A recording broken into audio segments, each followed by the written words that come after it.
Merci Madame la Présidente, Monsieur le Ministre, mes chers collègues. Par cet amendement, nous réclamons un rapport relatif à la mise en œuvre d'un statut de bénévole.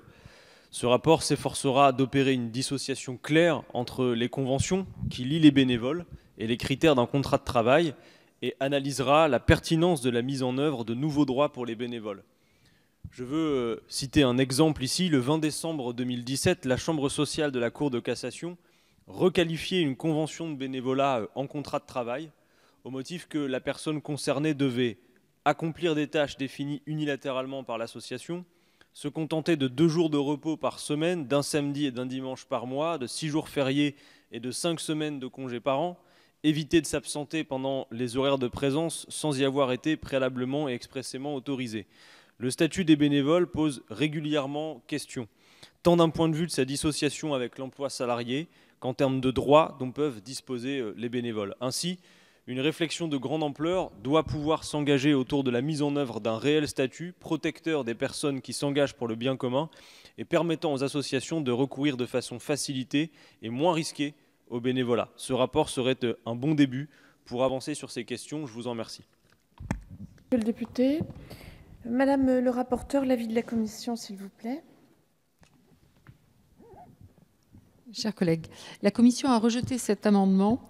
Alors, dans le cadre des auditions que nous avons effectuées, nous avons écouté les associations. Les associations ne sont pas favorables à l'édiction d'un statut particulier pour les bénévoles, sans compter qu'il existe un risque de requalification en contrat de travail et qu'il ne faudrait pas prendre le risque de créer une difficulté supplémentaire. Donc, un avis défavorable.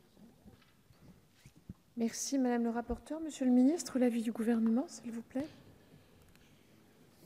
Oui, l'amendement est intéressant, mais la question d'un statut du bénévole se pose en réalité depuis plusieurs années. Il y a beaucoup de débats autour de ce sujet. Et l'instauration d'un statut de bénévole ne recueille pas un avis convergent et favorable au sein du mouvement associatif. C'est une idée, en effet, qui peut être en contradiction avec la nature même du bénévolat, qui est un don de temps libre et gratuit. D'un point de vue pratique, la grande diversité des formes que revêt le bénévolat rendrait difficile la définition d'un tel statut. Et en revanche, les pouvoirs publics, et on le voit encore aujourd'hui, ont pris régulièrement des mesures leur donnant plus de droits. Par ailleurs, les services de l'État travaillent de concert avec l'inspection du travail pour déterminer les fiches de mission bénévole lors de grands événements sportifs ou culturels. Donc l'avis est défavorable. Bien, merci Monsieur le ministre. Monsieur Juanico. Oui, merci Madame la Présidente. Je pense que l'amendement de notre collègue Quatennens pose de bonnes questions. Après, il est vrai, et moi c'est ma position personnelle, mais je crois partagée par de nombreux collègues et de nombreux responsables du mouvement associatif, ce qui pose peut-être plus problème qu'une demande de rapport au gouvernement. J'en ai bénéficié sur un de mes amendements sur ce texte, donc je serais très mal placé pour donner des leçons et sur la question des comptes inactifs. Et j'espère que nous pourrons avancer concrètement sur cette question pour un futur véhicule législatif. Mais la question qui se pose, c'est est-ce qu'aujourd'hui, le bénévolat nécessite un statut? Est-ce que, quand on aura fait un statut du bénévole, est-ce qu'on n'aura pas tué le bénévolat? Quelque part, et Pierre-Alain Raffan le rappelait de façon assez poétique tout à l'heure, c'est un don de soi, c'est un don gratuit.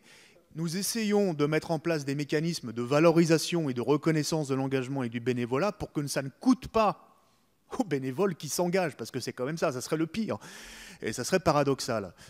Et donc, on l'a dit tout à l'heure, le compte d'engagement citoyen, le congé d'engagement bénévole, pourquoi pas plus tard la possibilité de bénéficier de trimestres de retraite supplémentaires en fonction d'une ancienneté de bénévolat. Il faut explorer toutes ces pistes-là et simplifier sur le plan administratif et sur le plan juridique l'exercice de la condition de bénévole. Mais je ne crois pas qu'un statut s'impose. C'est pour ça que c'est surtout sur des questions de fond, statut ou pas, que je suis plus réservé. Par contre, sur la frontière entre bénévolat et salariat, et les questions qui sont posées par notre collègue Quatennens, je pense quand même qu'il y aurait nécessité à travailler. Merci. Monsieur le député, oui, Monsieur Quatennens, à vous. Merci Madame la Présidente. Pour rejoindre effectivement les propos que vient de tenir notre collègue Monsieur Juanico et en lien avec ce que Monsieur le Ministre vient d'annoncer, nous sommes effectivement assez sensibles à votre proposition. Même si en l'état nous allons voter contre, je pense que c'est une piste de travail que nous devons explorer ensemble pour ce statut du bénévole tel que vous le décrivez, mais je pense que nous avons besoin d'aller beaucoup plus loin. Merci Monsieur Quatennens. Oui, bien évidemment qu'il va falloir travailler sur le sujet plus avant, pour la raison que Monsieur le ministre l'a très bien rappelé, comme mon collègue à l'instant, sur le fait que la définition du bénévolat repose bien sur la liberté de cet engagement. Or, dans l'exemple justement que j'ai pris, c'est cette liberté même qui était mise en cause. Donc effectivement, il nous semble que la question d'un statut, d'où la nécessité d'abord de travailler sur ce sujet et d'où la demande de rapport, peut être une des pistes envisagées. En tout état de cause, aujourd'hui, on voit bien que la question du bénévolat, de sa place et des conditions dans lesquelles il s'exerce est à travailler, parce que cette liberté est parfois mise à mal. Donc voilà le sens de cet amendement, et c'est la raison pour laquelle il nous a semblé que cette demande de rapport participe du travail que vous appelez de vos voeux. Merci, monsieur le député. Je vais donc mettre aux voix cet amendement numéro 3 qui a reçu un avis défavorable de la commission du gouvernement. Qui est pour? Qui est contre? Il n'est pas adopté. Amendement numéro